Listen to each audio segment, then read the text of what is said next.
They gave my sister 100% of the company, so I quit.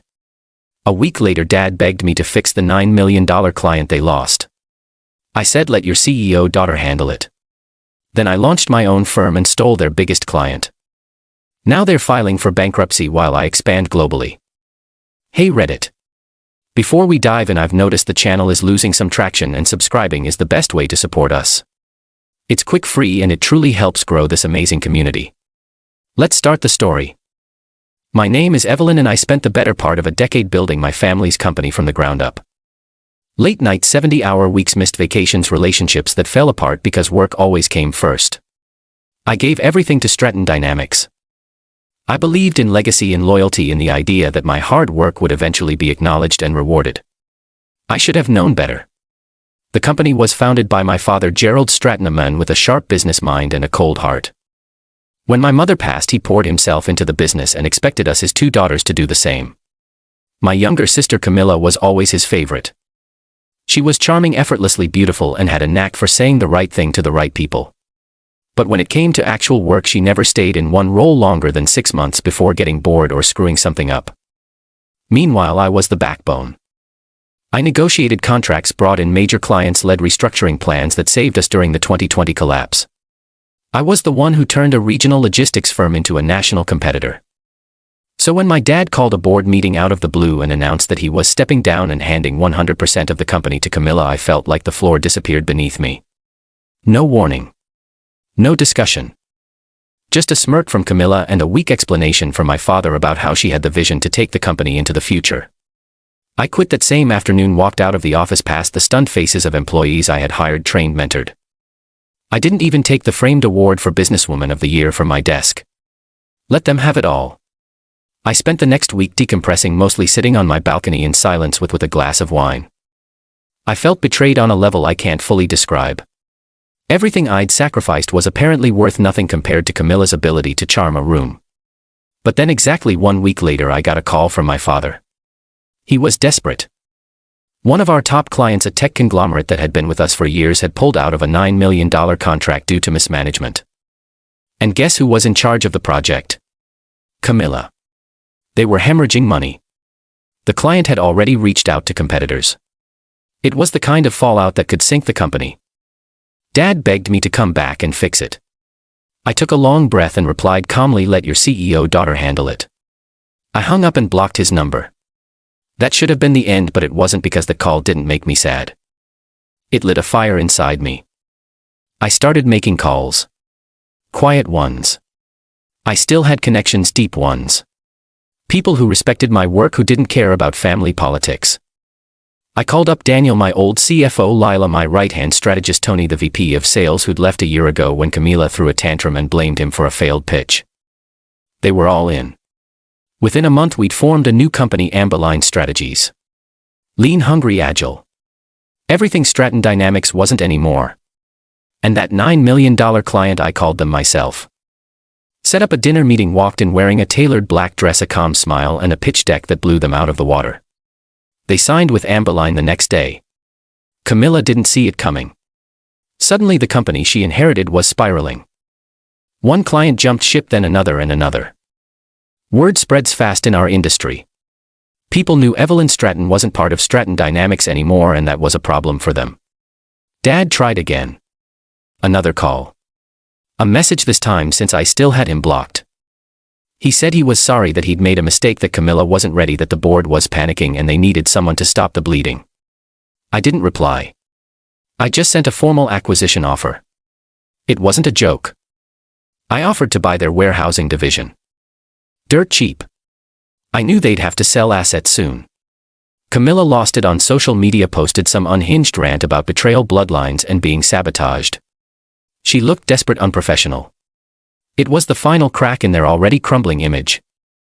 3 months after I launched Amberline, Stratton Dynamics filed for Chapter 11 bankruptcy. Meanwhile, Amberline was expanding. We secured a new regional warehouse, hired over 40 people, many of whom had once worked under me at Stratton. I was receiving press interviews, invitations to speak at conferences, and offers for partnerships from firms that once ignored Stratton entirely. It wasn't just revenge. It was vindication. I didn't destroy Stratton Dynamics out of spite. I let it destroy itself. I just gave people an alternative, something better. And now Camila's disappeared from social media. Dad has gone radio silent. I heard through a mutual contact that they're trying to liquidate assets to avoid total collapse. I haven't spoken to either of them. I don't plan to. I'm not looking back. Because now I'm building something of my own. And this time nobody can take it away from me.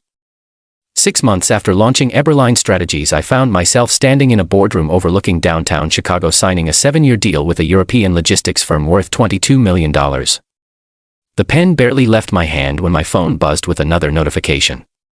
My legal team had just finalized the acquisition of Stratton Dynamics' last remaining office space. It was poetic. The company that once shoved me aside for a prettier face and a louder name had become nothing more than a line item on my expansion spreadsheet. But let me rewind, because what happened between that blocked call for my father and that acquisition was a masterclass in revenge served cold. After Stratton Dynamics filed for Chapter 11, Camila tried to pivot. She launched a press campaign claiming I had poached her clients, painted herself as the victim of corporate sabotage, but it backfired. Her tantrums didn't come across as passion. They looked like panic, and clients don't trust leaders who panic. The remaining board members forced her out of the CEO role 2 months later. I didn't celebrate, not publicly at least. I had work to do. Behind the scenes, I did something I knew would sting my father far more than any headline. I approached his longest-standing client, a Fortune 100 medical distributor that he'd built his empire on. I met with their VP of operations personally and offered them something Stratton never had: flexibility, transparency, and a 6-month results guarantee. They signed with Amberline in less than 2 weeks. When that contract went public, I knew the end was near. Stratton Dynamics began shedding staff like a sinking ship takes on water. Their HR director resigned mid-quarter. Their warehousing VP jumped to one of my partners. Their clients were fleeing and Camila had become a ghost. And then the final crack: a lawsuit. One of the former clients filed a multi-million-dollar suit against Stratton for breach of contract terms Camila had personally renegotiated without legal counsel. I watched it all unfold without lifting a finger. My team ran the day-to-day while I focused on growing Emberline into something beyond a revenge story. We opened new offices in Seattle and Toronto, brought on investors, created mentorship programs for young women in tech logistics, something I never had access to when I started. And yet the past wasn't done with me. 2 weeks after the Toronto launch, I got a letter, a handwritten one, from my father. He'd lost nearly everything. His shares were diluted into irrelevance. His house mortgage to keep the company afloat was up for auction. He wrote that he now understood the pain he'd caused, that he'd let ego blind him to what mattered. He didn't ask for money or forgiveness. He asked if I'd ever speak to him again. I folded the letter and placed it in a drawer without replying. Forgiveness is complicated, closure even more so, but I wasn't done yet. I found out Camila had been trying to start something new, a boutique firm with one of the few investors who hadn't cut her off yet. I quietly made some calls, nothing forceful, just letting people know that anyone who backed her wouldn't have the option of working with Amberline. It wasn't a threat. It was a decision. She got the message. The boutique firm dissolved before it launched. The investor backed out. Her last tweet before she deleted her account was some cryptic quote about betrayal and sisterhood. I didn't engage. I had a gala to attend. That night, Amberline was named Startup of the Year by the North American Business Coalition. I walked the red carpet in a navy silk gown, flanked by the very executives who once ignored me when I worked under my father's thumb. Cameras flashed, interviews lined up, and when I stepped up to the podium to accept the award, I paused. I looked out over a room full of suits and power players and said, success tastes better when no one believed you deserved it. The applause was thunderous, and yet my revenge wasn't loud. It wasn't a scream or a social media war. It was quiet, strategic, a reclamation of power that had always been mine but had been denied because I wasn't loud enough, pretty enough, or charming enough for my father's world. But now I was the one writing the story. Amberline is now a global logistics powerhouse. We've outpaced competitors, set new standards for sustainable infrastructure, and created scholarships in my mother's name. Because despite everything, she's the only family I still hold close. As for Camila and my father, they're relics of a crumbling empire forgotten by the industry. Whispers in conference halls. People nod and sigh when their names are mentioned, but the conversations always end the same. Evelyn built something better. I didn't just win. I redefined the game, and I'll never hand over my crown again. I didn't rise from the ashes of my family's betrayal just to prove a point. I rose to build something no one could ever take from me again. And as I stand at the helm of an empire I created with my own 2 hands, one truth echoes louder than all the applause, headlines, and boardroom victories. I was never just the daughter or the backup plan. I was always the future. They just weren't ready to see it. Now the world doesn't have a choice.